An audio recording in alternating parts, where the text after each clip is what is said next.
Hello friends, welcome to our platform. कैसे हैं आप लोग? आशा करता हूं कि स्वस्थ होंगे। तो चलिए आज के इस सेशन में हम लोग देखते हैं 14 सितंबर के करंट अफेयर्स को। ठीक है, हम लोग आज देखेंगे 14। आज डेट आपकी जो है 14 सितंबर है और आज हम देखेंगे 14 सितंबर के करंट अफेयर्स। स्टार्ट करते हैं और चलते हैं आज के पहले हेडलाइन पर, जो आपके लिए बेहद महत्वपूर्ण है। तो राष्ट्रपति द्रौपदी मुर्मू ने किया है गुजरात विधानसभा के डिजिटल हाउस का उद्घाटन। यह आपके लिए बेहद इंपॉर्टेंट है और इसके बारे में जो भी एक इम्पॉर्टेंट इंफॉर्मेशन होती है उसको हम लोग देख लेते हैं।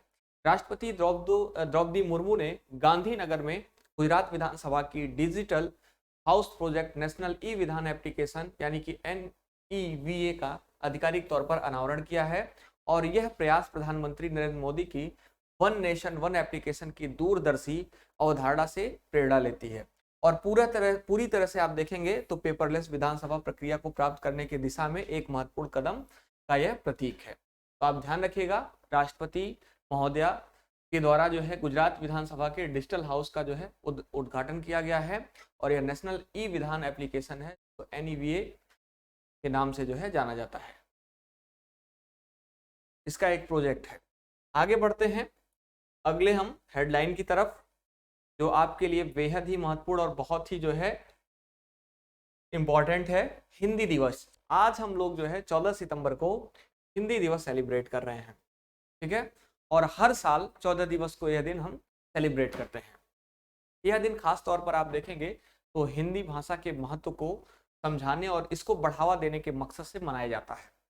हिंदी दिवस की जड़ों की अगर हम बात करें तो भारत के इतिहास के एक महत्वपूर्ण क्षण से जुड़ी हुई है। आपको ज्ञात होगा 14 सितंबर 1949 को भारत की संविधान सभा ने देवनागरी लिपि में लिखी गई हिंदी को राष्ट्र की आधिकारिक भाषा के रूप में मान्यता दी थी और यह निर्णय भाषाओं की एक भीड़ की विशेषता वाले देश में प्रशासन को सरल बनाने के उद्देश्य से एक रणनीतिक कदम उस समय था। आधिकारिक तौर पर अगर हम देखें तो पहला हिंदी दिवस 14 सितंबर 1953 को मनाया गया। यह आपके लिए बेहद महत्वपूर्ण है, आप ध्यान रखिएगा। आगे बढ़ते हैं अगले हेडलाइन की तरफ। अगली हेडलाइन है तूफान डैनियल। अभी काफी चर्चा में है, तो क्या है तूफान डैनियल, इसको थोड़ा सा देख लेते हैं। तूफान डैनियल को देख लेते हैं और इससे संबंधित कुछ और जानकारियों को भी समझेंगे। तो यह एक तूफान का नाम है डैनियल। ठीक है, और यह तूफान जो है बहुत ही शक्तिशाली तूफान है और इससे बहुत ज्यादा भयानक नुकसान है। कहाँ आया है? तो यह जो है पूर्वी लीबिया में आया है। लीबिया कहाँ पर है इसको भी हम समझेंगे मैप के माध्यम से। किस देश में जो है अवस्थित है उसको भी समझेंगे, साथ ही साथ इससे लगे हुए जो देश हैं, जो राज्य हैं, उनको भी हम देखेंगे।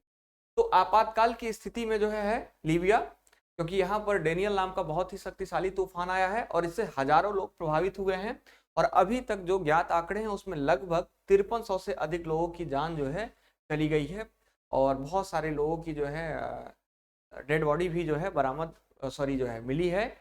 यहाँ से कई लोग अभी भी लापता हैं, जिनका अभी जो है कोई भी अनुमान नहीं है कि जिंदा हैं या मर गए हैं या क्या हुआ है उनके साथ। आप इस पिक्चर में आप देख सकते हैं कि पूरा आप देखेंगे तो मिट्टी का जमाव इस तरीके से है जो है प्लेन। एक्चुअली यह रोड है जो आप देख रहे हैं यह, और इस रोड पर आप देखिए कि मिट्टी किस प्रकार से है। आप बने हुए जो घर हैं छोटे मोटे वो किस प्रकार से दिख रहे हैं, बिल्कुल प्लेन सरफेस एकदम। तो बहुत ही भयंकर यह तूफान था डैनियल और इससे जो है काफी क्षति हुई है पूर्वी लीबिया की, लीबिया कंट्री की पूरी। ठीक है, लीबिया की राजधानी की बात करें अगर तो त्रिपोली और लीबिया की मुद्रा है लीबिया दिनार। लीबिया की अगर बात करें तो यह आपका जो है नॉर्थ अफ्रीकन कंट्री है, यहां पर आप देख पा रहे होंगे। यह आपका अफ्रीका जो है कॉन्टिनेंट है या अफ्रीका देश है, इसमें आप देखेंगे तो लीबिया यहां पर आपको इंडिकेट दिख रही है। ठीक है, लीबिया से ही सबसे प्रमुख बिंदु हो जाता है यहाँ पर मेडिटेरियन सी। तो आप देख रहे होंगे कि मेडिटेरियन सी यहाँ पर जो है बिल्कुल इससे सटा हुआ है। साथ ही साथ यहाँ पर आप देखेंगे तो अल्जीरिया, आपका अल्जीरिया है। इसी के बाद आप देखेंगे तो नाइजर यहाँ पर और यहाँ पर चाड। ठीक है, यह सारे जो है अफ्रीका के कंट्री हैं। उसके बाद नाइजर और चाड के बाद देखेंगे आप जो है तो सूडान और इजिप्ट, यह आपका सूडान है और यह आपका इजिप्ट है। ठीक है, तो आप ध्यान रखिएगा इनकी जो अवस्थिति है भौगोलिक, उसको भी आपको समझने की आवश्यकता है। और खासकर आपसे पूछा जाता है कि क्या किसी जो है समुद्री सीमा बनाती है लीबिया, तो आप ध्यान रखिएगा मेडिटेरियन सी से जो है यह समुद्री सीमा लगी हुई है। साथ ही साथ आप देखिएगा कि लीबिया से ट्रॉपिक ऑफ कैंसर होकर गुजरता है, और लीबिया से आप देखेंगे तो ट्रॉपिक ऑफ कैंसर बिल्कुल जो है नीचे वाले हिस्से में, यानी कि दक्षिण की तरफ, ठीक है, यह आपको देखने को मिलेगा। ध्यान रखिएगा इतना इंफॉर्मेशन लीबिया के बारे में, और खासकर यहाँ पर जो तूफान आया है डेनियल, इसको भी। आगे बढ़ते हैं अगले हेडलाइन की तरफ। हरियाणा सरकार ने एक अभिनेत्री हैं, उनका नाम है मीता वशिष्ठ, इनको जो है मनोरंजन नीति परिषद का अध्यक्ष नियुक्त किया है। हरियाणा सरकार ने 12 सितंबर 2023 को अभिनेत्री मीता वशिष्ठ को हरियाणा फिल्म और मनोरंजन नीति HFEP के कार्यान्वयन की निगरानी के लिए स्थापित जो गवर्निंग काउंसिल है उसका अध्यक्ष नियुक्त किया। वशिष्ठ ने लगभग 43 फिल्मों और कई टेलीविजन धारावाहिकों, साथ ही साथ वेब सीरीज और रंगमंच पर जो है अपनी प्रस्तुति की है, वहां पर उन्होंने अपना अभिनय किया है।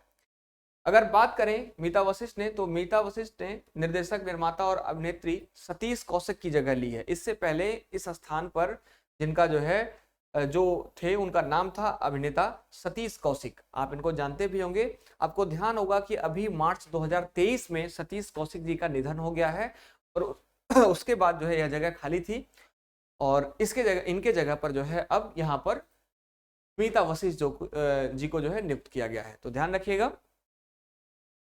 अगले हेडलाइन की तरफ चलते हैं दोस्तों। अगली हेडलाइन है नाबार्ड और यूएनडीपी इंडिया ने डेटा संचालित कृषि नवाचार के लिए हाथ मिलाया है। तो देख लेते हैं। संयुक्त राष्ट्र विकास कार्यक्रम यानी कि यूएनडीपी, जानते होंगे आप यूएनडीपी के बारे में, और राष्ट्रीय कृषि और ग्रामीण विकास बैंक नाबार्ड का काम क्या है यह भी आपको पता होगा। इसने जो है डेटा संचालित नवाचारों के माध्यम से भारतीय कृषि में क्रांति लाने के लिए एक समझौता ज्ञापन किया है, यानी कि एक MOU पर जो है हस्ताक्षर किया है। और इस साझेदारी का उद्देश्य की अगर हम बात करें तो जलवायु सक्षम कृषि में डेटा यानी कि डिक्रा जैसे डिजिटल सार्वजनिक उत्पादों का विकास करना है। यहाँ पर एक शब्द आया है डिक्रा, कई बार जो है ऐसी शब्दावलियां देखने को मिलती है न्यूज में जो आपके लिए बेहद महत्वपूर्ण होती हैं और आपको समझने लायक होती हैं। डिक्रा के बारे में थोड़ा सा हम लोग देख लेते हैं। अगर बात करें डिक्रा की, तो डिक्रा का अर्थ है डेटा इन क्लाइमेट रेजिलिएंट एग्रीकल्चर। यह एक डिजिटल समाधान है जिसका उद्देश्य आप देखेंगे तो सतत विकास लक्ष्य यानी कि SDG गोल को प्राप्त करना है। और डिक्रा का उद्देश्य किसानों को उनकी फसलों और पशुधन पर जलवायु परिवर्तन के प्रभावों को कम करने में मदद करता है। तो आप ध्यान रखिएगा डिक्रा के बारे में, इसका अर्थ क्या है और जो है इसका उद्देश्य क्या है डिक्रा का। साथ ही साथ यूएनडीपी इंडिया ने जो डेटा संचालित कृषि नवाचार के लिए हाथ मिलाया है उसको आपको ध्यान में रखना होगा। अब इसमें हम देख लेते हैं कि यह जो ज्ञापन हुआ, जो मेमोरेंडम ऑफ अंडरस्टैंडिंग पर साइन किया गया, इसका मुख्य उद्देश्य क्या है। ठीक है, तो अगर सबसे फर्स्ट नंबर के पॉइंट पर हम डिस्कस करें तो इसका प्रमुख उद्देश्य में सबसे फर्स्ट नंबर है ओपन सोर्स डेटा शेयरिंग। क्या है, तो दोनों संगठन सक्रिय रूप से ओपन सोर्स डेटा साझा करेंगे, उत्पाद कृषि और कृषि प्रौद्योगिकी के हस्तांतरण की नींव रखेंगे। ध्यान रखिएगा, यह जो है इसका फर्स्ट नंबर का उद्देश्य है।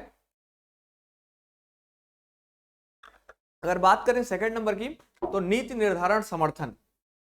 सेकंड नंबर के पॉइंट पर आप ध्यान रखिएगा, नीति निर्धारण समर्थन। साझेदारी कृषि नीतियों के निर्माण के लिए समर्थन का विस्तार करेंगी जो भारतीय कृषि के भविष्य को आकार देने में महत्वपूर्ण साबित हो सकती हैं। तीसरे नंबर के पॉइंट पर है डिजिटल सार्वजनिक वस्तुएं। प्राथमिक फोकस में से एक जो है डिक्रा, जलवायु लचीला कृषि में डेटा जैसे सहयोगी डिजिटल सार्वजनिक वस्तुओं को बढ़ावा और प्रसारित करने पर है। तो ध्यान रखिएगा, समझौता ज्ञापन के जो मुख्य उद्देश्य हैं यहाँ पर तीनों शामिल किए गए हैं। स्टेटमेंट टाइप का प्रश्न पूछा जा सकता है आपके PCS के एग्जाम में, तो आप इस स्टेटमेंट को जो इसका प्रमुख उद्देश्य है इसको ध्यान रख सकते हैं। ठीक है, साथ ही साथ डिक्रा के बारे में आपको ध्यान रखने की आवश्यकता है। और नाबार्ड और यूएनडीपी इंडिया ने जो है डेटा संचालन कृषि नवाचार के संबंध में जो हाथ मिलाया है उसके बारे में सारा चीज आपके लिए इंपॉर्टेंट है। अगली हेडलाइन है मुख्यमंत्री भगवंत सिंह मान ने फिरोजपुर में सारागढ़ी स्मारक की आधारशिला रखी है। ठीक है, तो पंजाब के मुख्यमंत्री आपको ज्ञात होगा भगवंत सिंह मान, इन्होंने जो है 12 सितंबर 2023 को फिरोजपुर में सारागढ़ी युद्ध स्मारक की आधारशिला रखी। और यह समारोह 12 सितंबर 1857 को, जो समान रिज यानी कि समान रिज जो स्थान है अभी, यह जो है अब पाकिस्तान में है, इसके पास हुई एक ऐतिहासिक सारागढ़ी की लड़ाई की 126वीं वर्षगांठ मनाने के लिए आयोजित किया गया था। ठीक है, तो यह लड़ाई जो है 12 सितंबर 1897 को हुई थी। स्मारक के निर्माण की अगर बात करें तो 2 करोड़ रुपए की लागत से किया जाएगा और मान्य अधिकारियों को 6 महीने के भीतर पूरा करने का निर्देश भी दिया है। अगर बात करें तो 12 सितंबर 1897 को ब्रिटिश भारतीय सेना की एक 36वीं सिख रेजिमेंट के 21 बहादुर जवान लगभग 10,000 अफगानों से लड़ते हुए शहीद हो गए थे। और वहां जहां पर यह शहीद हुए थे, जो स्थान है, ठीक है, उससे कुछ ही दूरी पर अब इसकी जो है सारागढ़ी स्मारक की नींव जो है, आधारशिला रखी जा रही है। और इसका जो है अनावरण हो चुका है हमारे वहां के जो पंजाब के मुख्यमंत्री हैं भगवंत सिंह मान जी के द्वारा। ठीक है, आपने एक मूवी देखा होगा, अक्षय कुमार की एक मूवी आई थी केसरी। ठीक है, बहुत अच्छे से वर्णित है यह सारागढ़ी की लड़ाई, पूरा बेस्ड है उसी पर। आप देखेंगे उस मूवी को तो बहुत क्लियरिटी आपको हो जाएगी कि कैसी वह लड़ाई थी। तो यह 21 सिख थे, यह जो है कितनी बहादुरी पूर्वक इन 10,000 अफगान सैनिकों से लड़े और उनको जो है काफी शिकस्त भी किया। फाइनली इनको जो है शहादत हो, ये शहीद हो गए। और बिल्कुल इनको जो है याद करने के लिए इस जगह पर मुख्यमंत्री जी के द्वारा ऐसा जो है स्मारक का आधारशिला रखा जा रहा है। आगे बढ़ते हैं अगले हेडलाइन की तरफ। रक्षा मंत्री राजनाथ सिंह जी के द्वारा 2900 करोड़ रुपए से अधिक मूल्य की 90 BRO बुनियादी ढांचा परियोजनाओं का उद्घाटन किया जा रहा है। तो हमारे रक्षा मंत्री हैं श्री राजनाथ सिंह, इनके द्वारा सीमा सड़क संगठन BRO की 90 बुनियादी ढांचा परियोजनाओं को जो है राष्ट्र को समर्पित किया जा रहा है। इनके द्वारा 2900 करोड़ रुपए से अधिक की ये परियोजनाएं आप देखेंगे तो 11 राज्यों केंद्र शासित प्रदेशों में फैली हुई हैं। रक्षा मंत्री ने 12 सितंबर 2023 को जम्मू में एक कार्यक्रम में परियोजनाओं का उद्घाटन किया और इनमें अरुणाचल प्रदेश में नेचुप सुरंग शामिल है, पश्चिम बंगाल में हवाई अड्डे, 2 हेलीपैड, 22 सड़कें और 63 पुल शामिल हैं। इनमें आप देखेंगे तो 90 परियोजनाओं से 36 जो है अरुणाचल प्रदेश में और 26 लद्दाख में, जम्मू कश्मीर में 11, मिजोरम में 5, हिमाचल प्रदेश में 3, सिक्किम, उत्तराखंड और पश्चिम बंगाल में 2-2 और नागालैंड, राजस्थान और अंडमान और निकोबार द्वीप समूह में 1-1 शामिल है। तो आप ध्यान रखिएगा, रक्षा मंत्री जी के द्वारा जो है इस प्रकार की जो है जो परियोजनाओं का उद्घाटन किया जा रहा है, यह जो है बेहद महत्वपूर्ण हो जाएगा। हमारे सेना के लिए भी कहीं ना कहीं बहुत महत्वपूर्ण है, क्योंकि ऐसे जो है स्थलों पर कई सारे, अभी हमने आपको हाल ही में बताया कि जम्मू कश्मीर में जो है हमारे जो राजनाथ सिंह गृह मंत्री हैं, सॉरी जो हमारे रक्षा मंत्री हैं राजनाथ सिंह जी, इनके द्वारा जो है एक पुल पर जो है अनावरण किया जा रहा था, एक भारत के नहीं विश्व के सबसे ऊंचे हवाई पैड की। कौन सा हवाई पैड है ये कमेंट बॉक्स में लिखेंगे, मैंने आपको कल ही अभी बताया था, कल या परसों की क्लास में बताया था, आप कमेंट बॉक्स में जरूर लिखेंगे। ठीक है, तो उसी समय जो है यह जो 2900 करोड़ की जो है परियोजना है, जिसमें ये सारी चीजें शामिल हैं, इनका जो है अनावरण किया गया, वहां पर इसका उद्घाटन किया गया। आगे बढ़ते हैं अगले हेडलाइन की तरफ। महाराष्ट्र ने कर्नाटक को हराकर 5वीं राष्ट्रीय व्हील चेयर रग्बी चैंपियनशिप जीती है। अगर बात करें तो महाराष्ट्र ने 5वीं राष्ट्रीय व्हीलचेयर रग्बी चैंपियनशिप 2023 में कर्नाटक पर 31-10 के अंतिम स्कोर के साथ शानदार जीत हासिल करके चैंपियनशिप का खिताब अपने नाम कर लिया है। और यहाँ पर पोजीशन और टीम का नाम उल्लेखित है, आप देखेंगे फर्स्ट पोजीशन पर जो रहा है वो महाराष्ट्र रहा है, महाराष्ट्र की टीम, सेकंड पर आपका कर्नाटक, थर्ड पर आपका बिहार, फोर्थ पर हरियाणा, 5th नंबर पर आपका उड़ीसा, 6th नंबर पर आपका छत्तीसगढ़, 7 नंबर पर राजस्थान और 8th नंबर पर उत्तर प्रदेश का स्थान रहा है इस चैंपियनशिप में। तो ध्यान रखिएगा, फर्स्ट जो है पोजीशन पर जो है महाराष्ट्र रहा है और महाराष्ट्र ने कर्नाटका को हराकर जो है यह चैंपियनशिप अपने नाम किया है।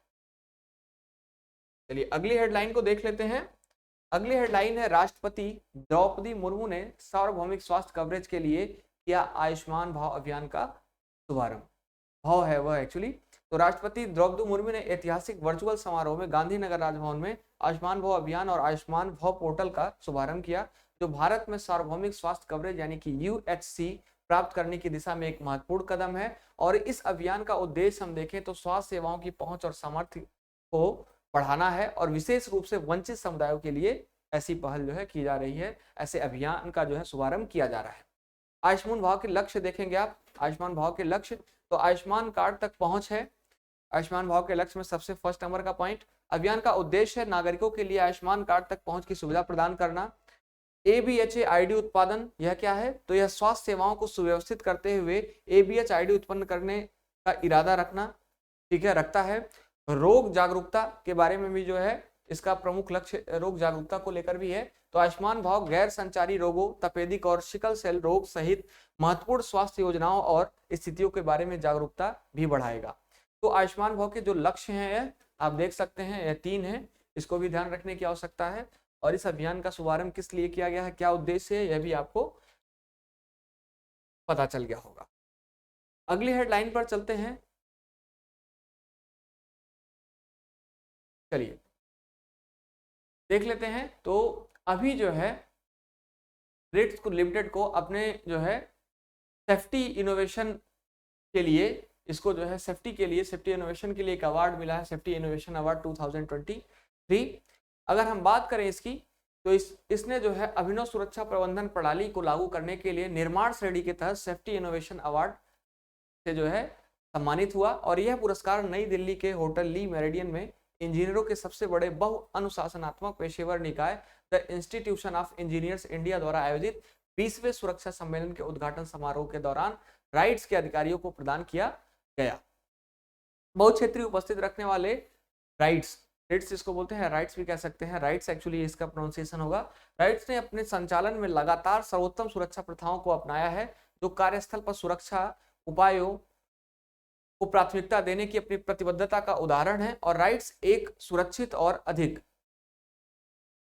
सुरक्षित बुनियादी ढांचा वातावरण बनाने के अपने मिशन में दृढ़ है, जो भौगोलिक या लॉजिस्टिक चुनौतियों के बावजूद कड़े सुरक्षा प्रोटोकॉल को बनाए रखने वाली सेवाएं प्रदान करता है। तो आप ध्यान रखिएगा राइट्स के बारे में, रिट्स के बारे में। और जो है इससे संबंधित कुछ और 2 इंपॉर्टेंट पॉइंट्स यहाँ पर मैंने मेंशन किया है। तो रिट्स लिमिटेड का जो मुख्यालय है वह गुरुग्राम में है, और रिट्स लिमिटेड की जो स्थापना हुई है 1974 में हुई। ध्यान रखने की आवश्यकता है आपको। और इसी से संबंधित एक प्रश्न मैं आपसे पूछूंगा कि हर वर्ष इंजीनियरिंग डे भी मनाया जाता है, वह किस दिन होता है, आप कमेंट बॉक्स में इसको जरूर लिखेंगे, ठीक है। तो आज हम लोगों ने इन सारे हेडलाइंस को देखा, और इसी परिप्रेक्ष्य में आगे और एक हेडलाइन है, इसको भी समझ लेते हैं। नजमा अख्तर को शिक्षा के क्षेत्र में लाइफ टाइम अचीवमेंट पुरस्कार से सम्मानित किया गया है। कौन है नजमा अख्तर, इनके बारे में देख लेते हैं। और साथ ही साथ लाइफ टाइम अचीवमेंट अवार्ड से इनको जो सम्मानित किया गया है, एक इनके लिए बहुत उपलब्धि है, इसको भी समझ लेते हैं। जामिया मिलिया इस्लामिया का नाम आपने सुना होगा, JMI, इसकी वाइस चांसलर हैं प्रोफेसर नजमा अख्तर।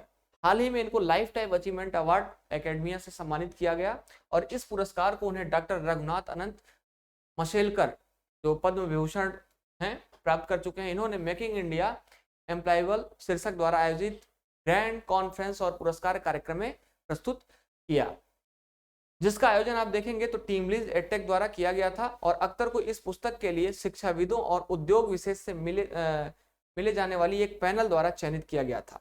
उन्हें उनके शिक्षा को रोजगार से जोड़ने के लिए महान प्रयासों के लिए पुरस्कृत किया गया है, आप ध्यान रखिएगा। और नजमा अख्तर जो है जामिया मिलिया इस्लामिया की यह जो है प्रोफेसर है, ठीक है, वाइस चांसलर है। तो यह भी आपके लिए बेहद इंपॉर्टेंट है, ध्यान रखिएगा। और आज के लिए ये जितनी भी हेडलाइन आपने देखी, सारा एक एक करके आपके लिए बेहद महत्वपूर्ण है। सभी हेडलाइंस को आप जो है अच्छे से कर लेंगे, थोड़ा सा समझ लेंगे। यहाँ पर आपको जो है तूफान डैनियल के बारे में जो ज्योग्राफिकल जो है चीज़ें बताई गई वह बेहद महत्वपूर्ण है, आप ध्यान रखिएगा। हिंदी दिवस ध्यान रखिएगा। तो इन सारे हेडलाइंस के साथ आज हम लोगों ने कंप्लीट कर लिया है 14 सितंबर के करंट अफेयर्स को। आशा करता हूँ कि लगभग जितने भी जो है सेशन आपको कराए जा रहे हैं उससे आपको लाभ होगा, और जो है आने वाले एग्जाम में इससे प्रश्न आपके जो है जरूर बनेंगे। और आप जब इस प्रश्नों को करेंगे तो तब आप समझेंगे कि कितना इंपॉर्टेंस इस जो है सीरीज का है, या इस श्रृंखला का है, जो सालों साल आपके लिए कराई जा रही है। ऐसा एफर्ट आपको जो है आपके लिए लिया जा रहा है, ठीक है। तो चलिए आज के लिए इतना ही था। हम लोग मिलते हैं कल की क्लास में, 15 सितंबर, कल शनिवार है, उसके बाद हम लोग मंडे की क्लास को करेंगे।